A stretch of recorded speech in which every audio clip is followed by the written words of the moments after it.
Justin Trudeau's cabinet has wrapped its three-day retreat focused on the housing crisis. So will Canadians get any relief from the housing crunch? To talk about the challenges facing the government, Marc Miller is the Minister of Immigration, Refugees and Citizenship. Minister, hello.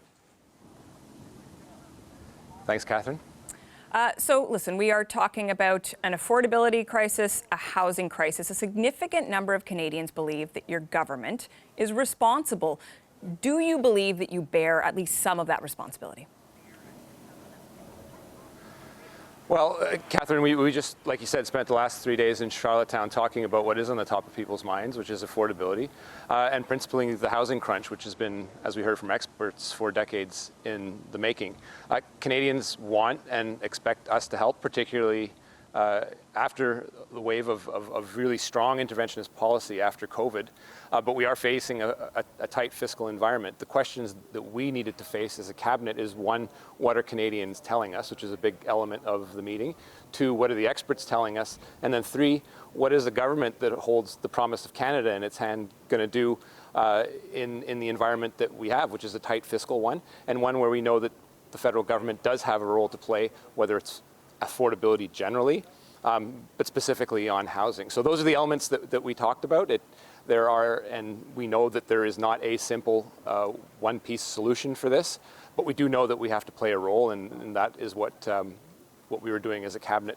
Speaking quite frankly over what we have heard both from our caucus, but especially from Canadians during this summer, and just being our own biggest critics and trying to piece together policy for the next 1 or 2 years as we try to help Canadians through this difficult period.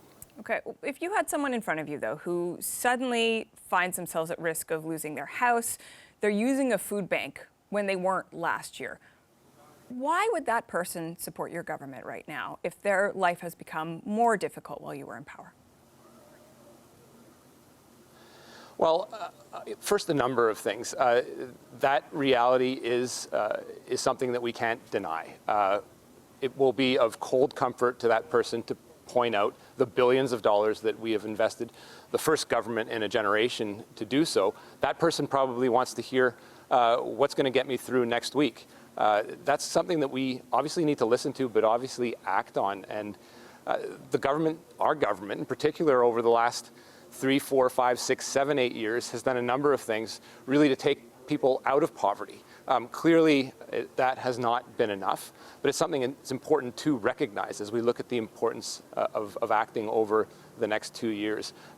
Really targeting that person at the food bank and making sure, whether it's a grocery rebate in the last budget, making sure that they have, and we are addressing their specific affordability issues, is the challenge of what we were talking about over the last 3 days, and that we'll be talking over in the next 3 months as things continue to be difficult. There is light at the end of the tunnel, and that's important to know.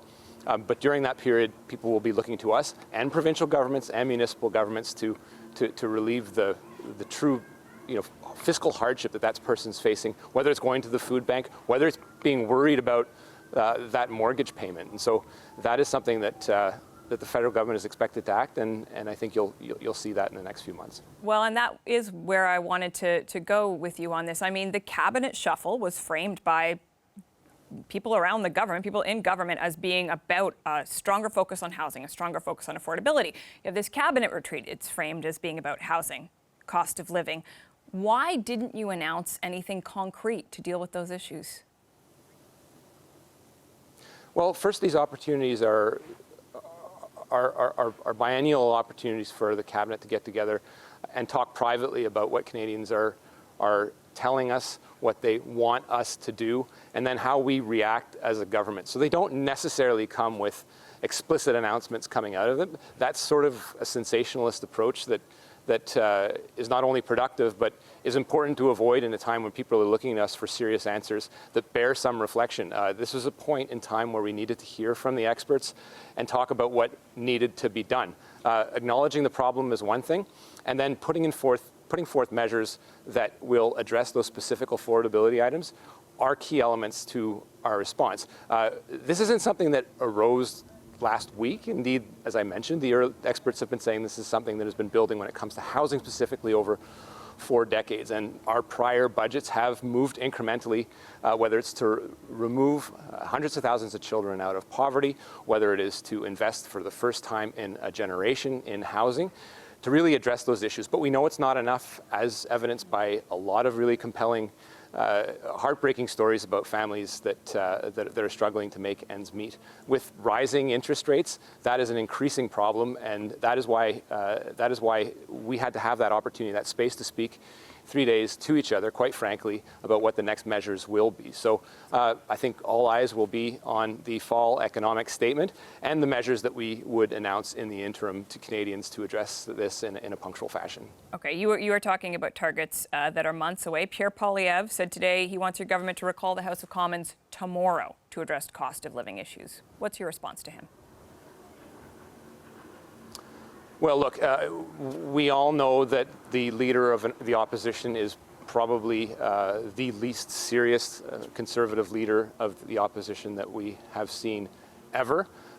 His shtick is well known not only to you, but to a lot of Canadians. Well, in fact, a lot of Canadians polls suggest that they're more supportive of Pierre Poilievre's party right now than yours. I mean, you call him unserious, but it sounds like, in fact, a lot of Canadians are receptive to that message.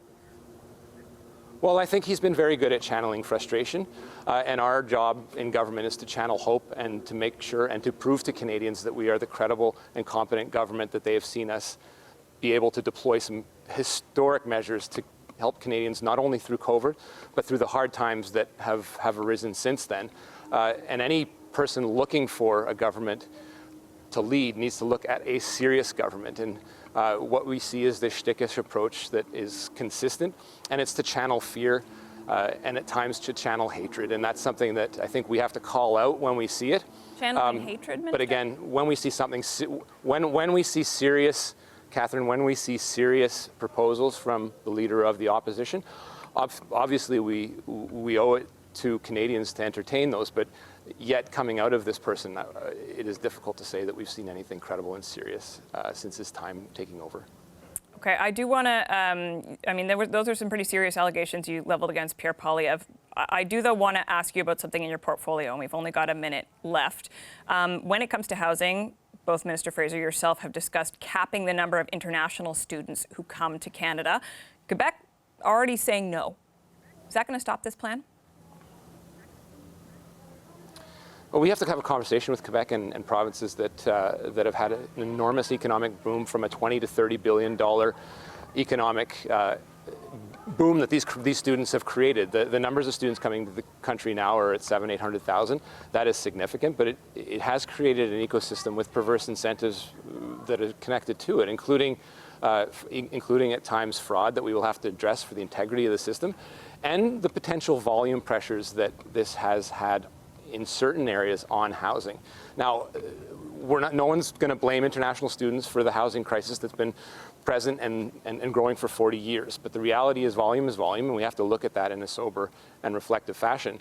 A cap would only address a partial aspect of this, and I think the first challenge we have as a government is to look at what we are solving for.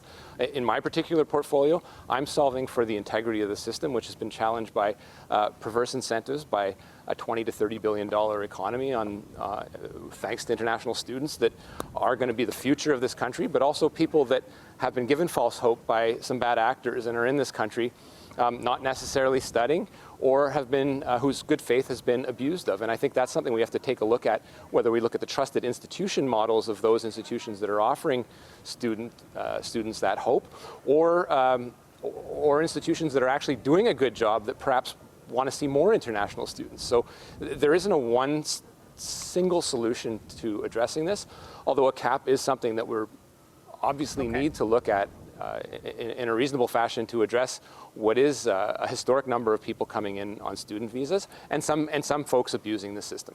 Okay, we are going to have to leave the conversation there, this conversation there, although it sounds like your conversation on that issue is very much not over. Thank you for your time today, Minister Miller. Thank you, Catherine.